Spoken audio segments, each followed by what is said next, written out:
প্রধানমন্ত্রী শ্রী নরেন্দ্র মোদী জিকে অনুরোধ করব তার ভাষণ পেশ করার জন্য। सादर निवेदन हमारे यशस्वी प्रधानमंत्री श्री नरेंद्र मोदी जी से हम सभी को अपने विचारों से मार्गदर्शन प्रदान करें।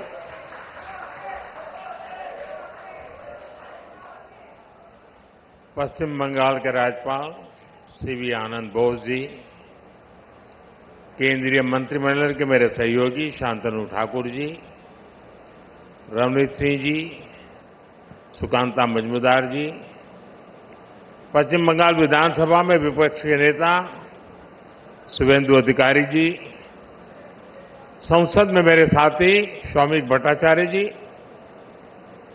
उपस्थित अन्य जनप्रतिनिधिगण, देवी और सज्जनों, आज एक बार फिर मुझे पश्चिम बंगाल के विकास को गति देने का अवसर मिला है।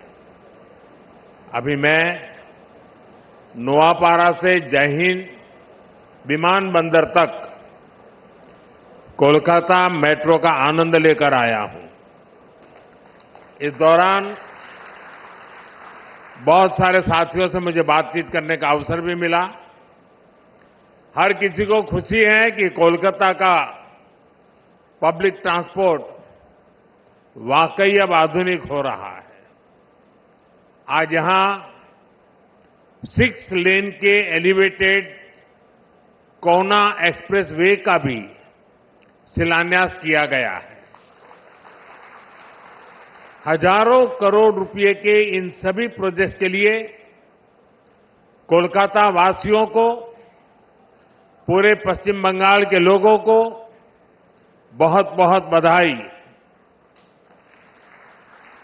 साथियों, कोलकाता जैसे हमारे शहर भारत के इतिहास और हमारे भविष्य दोनों की समृद्ध पहचान है।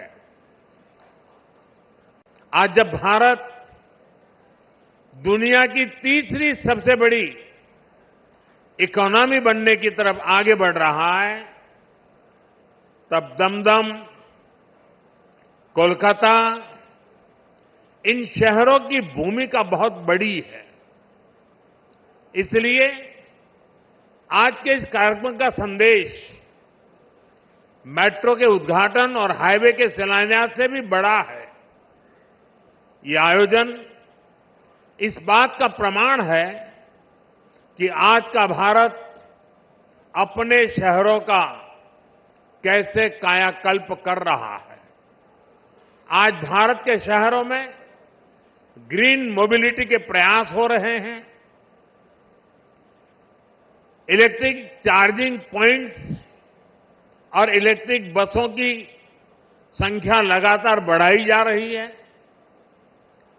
वेस्ट टू वेल्थ, शहर से निकले कचरे से बिजली बनाने के प्रयास हो रहे हैं। मेट्रो की सुविधा बढ़ रही है। मेट्रो नेटवर्क का विस्तार हो रहा है।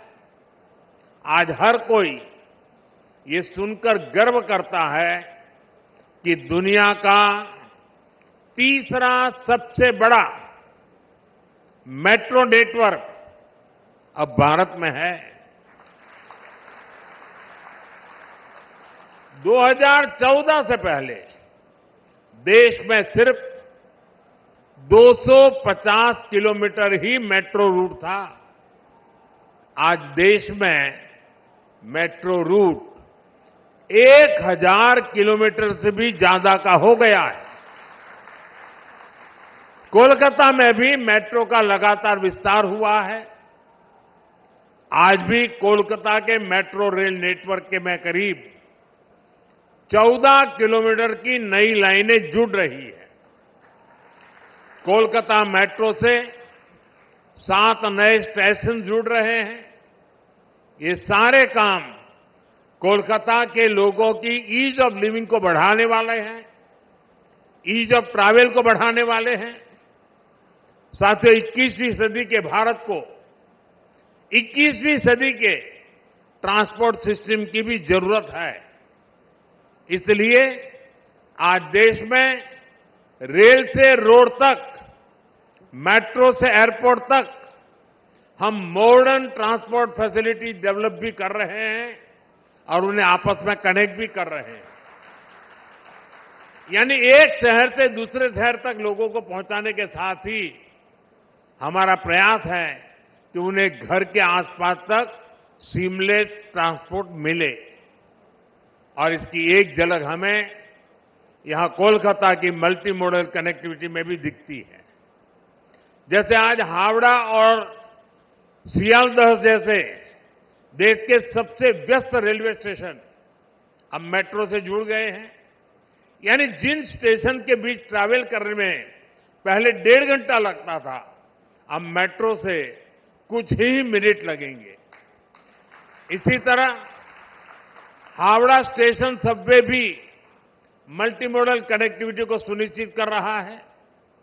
पहले ईस्टर्न रेलवे या सदर्न ईस्टर्न रेलवे से रेल पकड़ने के लिए लंबा चक्कर लगाना पड़ता था। ये सबवे बनने के बाद इंटरचेंज में लगने वाला समय कम हो जाएगा। आज से कोलकाता एयरपोर्ट भी मेट्रो से जुड़ गया है। यानी अब शहर के दूर दूर के हिस्सों से एयरपोर्ट पहुंचना आसान हो जाएगा। साथियों, भारत सरकार पश्चिम बंगाल के विकास के लिए हर संभव प्रयास कर रही है। आज पश्चिम बंगाल देश के उन राज्यों में शामिल हो चुका है जहां रेलवे का 100% बिजलीकरण हो चुका है। लंबे समय से पुरुलिया से हावड़ा के बीच मेमू ट्रेन की मांग कर रहे थे। भारत सरकार ने जनता की यह मांग भी पूरी कर दी है। आज पश्चिम बंगाल के अलग अलग रूट पर 9 वंदे भारत ट्रेनों का संचालन हो रहा है। इसके अलावा आप सबके लिए 2 अमृत भारत ट्रेन भी चल रही है। साथियों, बीते 11 साल में यहां भारत सरकार द्वारा अनेक बड़े हाईवे प्रोजेक्ट पूरे किए गए। बहुत सारे प्रोजेक्ट्स पर काम जारी है। जब 6 लेन का कोना एक्सप्रेसवे बनकर तैयार हो जाएगा तो इससे पोर्ट की कनेक्टिविटी भी बेहतर होगी। ये कनेक्टिविटी कोलकाता और पश्चिम बंगाल के बेहतर भविष्य की नींव को मजबूत करेगी। अभी तक के लिए इतना ही। साथियों, कुछ देर में यहीं पास में एक जनसभा होने वाली है। उस सभा में आप सभी से पश्चिम बंगाल के विकास और भविष्य पर विस्तार से चर्चा होगी और भी बहुत कुछ होगा। প্রধানমন্ত্রীকে আমাদের শ্রদ্ধা ও কৃতজ্ঞতার নিদর্শন